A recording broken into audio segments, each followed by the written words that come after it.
Salam şagirdlər, mən Allahverdiyev Nərmin müəllimə. Bu videoda mən sizin üçün 8-ci sinif yeni dərslikdə insanda tənəffüs sistemi mövzusunun izahını paylaşacağam. İnsana tənəffüs sistemi nə üçün lazımdır? Bundan əvvəlki dərsdə izah etmişəm ki, hər bir canlı nəfəs almalıdır, tənəffüs etməlidir. Bəzi canlılar oksigenli mühitdə yaşayır, oksigendən istifadə edir tənəffüs prosesində, bəziləri oksigendən istifadə etmir, yəni oksigensiz mühitdə yaşayırlar. Bunlar haqqında hələ ki geniş danışmırıq. Yəqin ki, gələcək dərslərdə bu haqda mövzular onda izah edəcəyik. İndi kitablar dəyişirib, o mövzunu hansı hissəyə salacaqlar, hələ də təbii ki, məlumatımız yoxdur. Biz deməli insanda tənəffüs sistemindən danışırıq. Tənəffüs sistemi bizim enerji ilə təmin olmağımıza kömək edir. Necə? Yəni biz qida maddələri qəbul edirik. Onlar qida həzm sistemi orqanlarımızda son həzmə məruz qalır. Ondan sonra keçir bizim qanımıza. Qanımızdan keçir hüceyrələrimizə. Hüceyrələrimizdə olan qlükoza, yəni şəkər, yəni karbohidrat havadan aldığımız oksigenlə reaksiya keçirir və enerji əmələ gəlir. Və bu enerjidən biz istifadə edirik. Yəni qidalanmaq mı, yəni hərəkət etməyimiz üçün, məsələn, qan damar sistemimizin hərəkət etməsi üçün, bütün orqanlarımızın belə deyək, işləməsi üçün, qanımızın bədənimizdə hərəkət etməsi üçün enerji lazımdır və bu enerji də bu şəkildə əldə olunur. Və canlılarda qan sadəcə olaraq qida maddələrini deyil, eyni zamanda oksigeni də daşıyır və toxuma orqanları oksigeni çatdırır. Və insanın tənəffüs sistemi hava aparıcı yollardan burun boşluğu, burun mutlaq, qırtlaq, nəfəs borusu, yəni buna traxeya da deyə bilərik, bronxlar və ağciyərlərdən təşkil olunmuşdur. Və hava bu şəkildə daxil olur və sonda gedir ağciyərə, ağciyərdə qazlar mübadiləsi baş verir. Və bizim tənəffüs sistemi orqanlarımızdan dedik ki, burun boşluğu daxili selikdə zəngindir, kirpiciklərlə zəngindir və qan damarlarına zəngindir. Selik ifraz edən vəzlər vardır ki, bunlar burnu nəm edir və havanın nəmlənib orqanizmə daxil olmasına, daha rahat daxil olmasına şərait yaradır. Və orada kirpiciklər var ki, kirpiciklər zərərli maddələri tutub saxlayır, tozu falan tutub saxlayır, mikrobları tutub saxlayır və insan orqanizmə keçməsinin qarşısını alır. Eyni zamanda qan damarları da vardır ki, bunlar da havanı isitmə funksiyasını yerinə yetirir. Əgər hava soyuq şəkildə daxil olsa, biz xəstələnə bilərik. Düzdür və nəfəs aldığımız orqanlara, tənəffüs sistemi orqanlarımıza soyuq olar. Eyni zamanda kirpiciklər olmasa mikroblar orqanizmimizə daxil ola bilər. Və burun bunlarla zəngindir deyə onun səthinin sahəsi, yəni içəri hissəsi böyük. Və eyni zamanda burnumuz qoxu reseptorları da vardır ki, qoxunu hiss edir. Ümumiyyətlə burun dəlikləri işte balıqlarda əmələ gəlir. Amma balıqlar burnu sadəcə qoxunu hiss etmə funksiyasını yerinə yetirirdi. Ondan sonra qurbağalarda artıq burun həm nəfəs alma, həm də qoxunu hiss etmə funksiyasını yerinə yetirməyə başladı. Və qığı reseptorları sadəcə qoxuya həssasdır. Ümumiyyətlə, reseptor nə deməkdir? Reseptor xüsusi hüceyrələrdir ki, xüsusi qıcıqlara qarşı həssasdır. Yəni, məsələn, qoxu reseptorları sadəcə qoxuya qarşı həssasdır. Məsələn, səsə qarşı, toxunmaya qarşı falan həssas deyil. Yəni, səs gəlsə, qoxu reseptorları qıcıqlanmayacaq. Amma iyli bir maddə iysi gəlsə, bu zaman qoxu reseptorları qıcıqlanacaq və bu zaman oyanacaq və biz onun həmin maddənin, həmin nədirsə qidadır və yaxud da hər hansı bir maddədirsə biz onun iyisini hiss edə biləcəyik burnumuzda olan reseptorlar sayəsində. Və burundan sonra hava keçir udlağa, udlaqdan keçir qırtlağa. Qırtlaq qığırdaq halqalarından təşkil olunmuşdur. Qırtlaqda olan qığırdaq qapağı sayəsində udulan qida traxeyaya düşmür. Və orada qırtlaq qapağı vardır ki, qırtlaq qapağı biz bilirik ki, nəfəs borusu ilə qida borusu yan-yana yerləşir. Əgər biz qida qəbul etdiyimiz zaman qırtlaq qapağı açılır və qida borusuna daxil olur. Bu zaman qırtlaq qapağı belə deyək də, daha doğrusu qida qəbul etdiyimiz zaman qırtlaq qapağı qapanır, nəfəs borusunun ağzını tutur, yəni traxeyanın ağzını tutur ki, belə deyək, qida borusuna daxil ola bilsin. Yəni bu zaman qida borusuna daxil olduğu zaman, yəni qida nəfəs borusu düşməsin deyə o qırtlaq qapağı qapanır. Biz nəfəs aldığımız zaman qırtlaq qapağı açılır və belə deyək, nəfəs aldığımız hava traxeyə daxil ola bilir. Qırtlaq qapağı funksiyası bundan ibarətdir. Eyni zamanda qırtlağın qığırdaqları arasında səs telləri yerləşir. Onların titrəməsi nəticəsində səs əmələ gəlir. Yəni səs telləri müxtəlif formalarda ola bilir. Yəni formaya düşə bilir. Məsələn, tutaq ki, bu bizim ağzımızdır, qırtlağımızdır. Daha dəqiq desək, əgər danışırıqsa, səs telləri bir-birinə baxın belə təxminən belə bir vəziyyətdə olur. Əgər qışqırırıqsa səs telləri bir-birinə daha yaxın bir vəziyyətdə olur. Bu zaman səs telləri bir-birinə sürtünür. Hətta deyirik ki, məsələn, qışqırırıq, sonra deyirik ki, boğazım ağrıdır. Əslində ağrıyan səs tellərimizdir. Və əgər susmuşuqsa, bu zaman səs tellərimiz belə bir təxminən belə bir vəziyyətdə olur. Yəni bir-birindən aralanmış bir vəziyyətdə olur. Eyni zamanda udqunduğumuz zaman da bu vəziyyətdə olur səs tellərimiz. Və sonra deyirik ki, qida borusunun öz hissəsində yerləşən traxeya C forması yarımdəvə qığırdaq halqalarından yarımdəvə qığırdaq halqalarından təşkil olunmuşdur və qida borusuna birləşən hissə isə elastiki birləşik toxumadan təşkil olunmuşdur. Və burada görürük ki,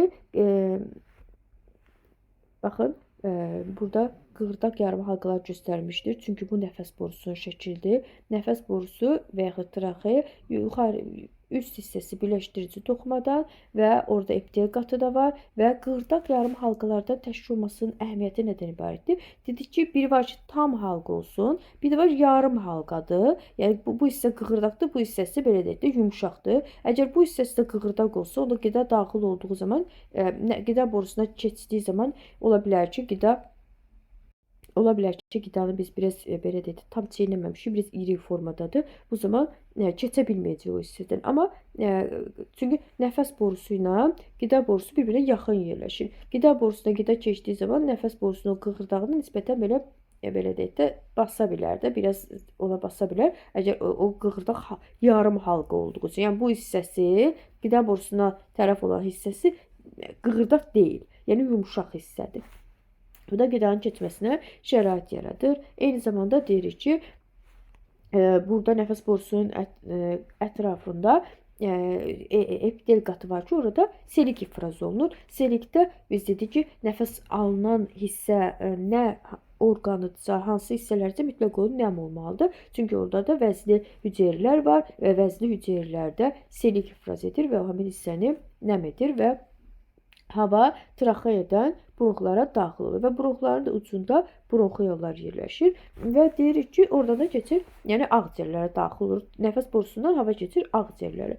Ağciyərlər bronxiyollardan, alveollardan və qan damarlarından ibarətdir. Alveollar bronxiyolların uc hissələrində yerləşir. Deməli, nəfəs borusu da bronxlardır. Bronxlar şaxələri bronxiyollara, bronxiyolların da uc hissələrində alveollar yerləşir. Əvvəlki dərsimizdə də dedik ki, alveollar sadəcə məməlilər üçün xarakterikdir. Və eyni zamanda deyirik ki, bizim 2 dənə ağciyərimiz var. Sağ ağciyər, sol ağciyər. Sağ ağciyər sol ağciyərdən nisbətən böyükdür. Sol ağciyərdə belə deyək, ürək də var deyə orada, ona görə nisbətən sol ağciyər sağ ağciyərdən biraz kiçik olur və ağciyər də döş boşluğunda yerləşir. Ağciyər xaricdən plevra pərdəsi ilə örtülüb və plevra pərdəsi ilə ağciyərin arasında plevra mayesi olur və bu hissədə hava olmur.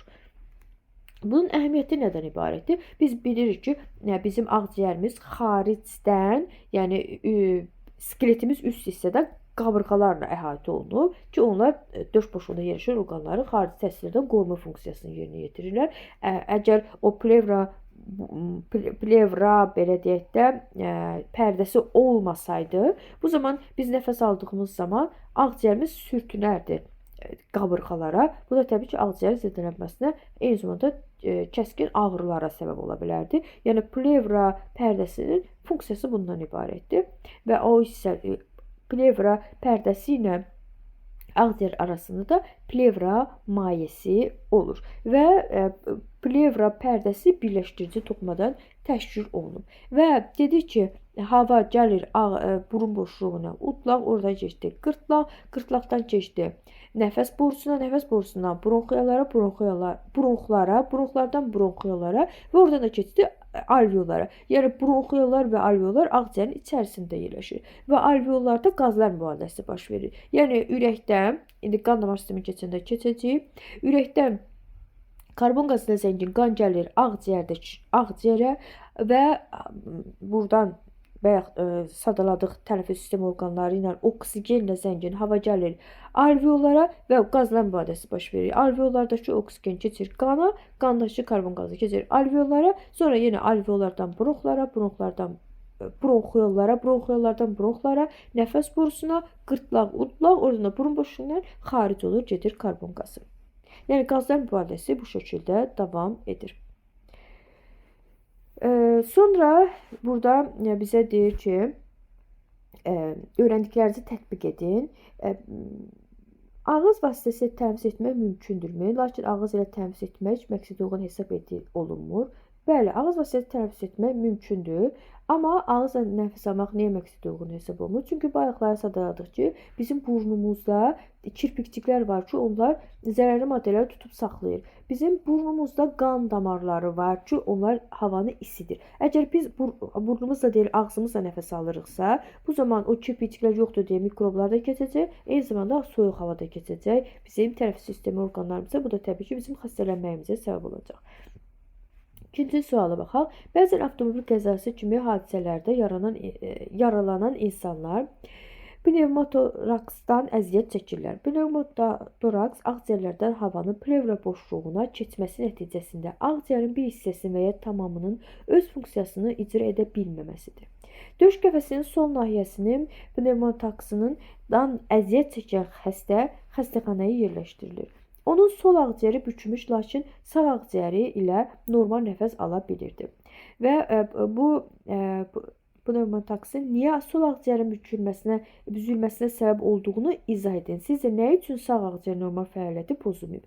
Çünki hər bir ağciyərin üzərini örtən plevra pərdəsi fərqlidir. Yəni sol ağciyərin üzərini örtən plevra pərdəsi ilə sağ ağciyərin üzərini örtən plevra pərdəsi eyni deyil.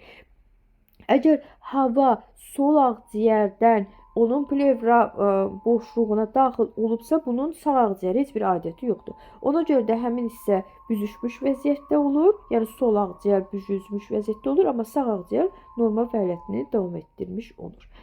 Bu da bu öyrəndiklərinizi tətbiq edin hissəsinin izahı. Sonra öyrəndiklərinizi yoxlayın. Hava aparıcı yollar hansı orqanlardan təşkil olunur? Bayaq sadaladıq. Burun boşluğu, udlaq, qırtlaq, nəfəs borusu, bronxlar, bronxiollar və alveollar ki, bu hissələrinə hava daxil olur və ağciyərlərdə də qazlar mübadiləsi baş verir.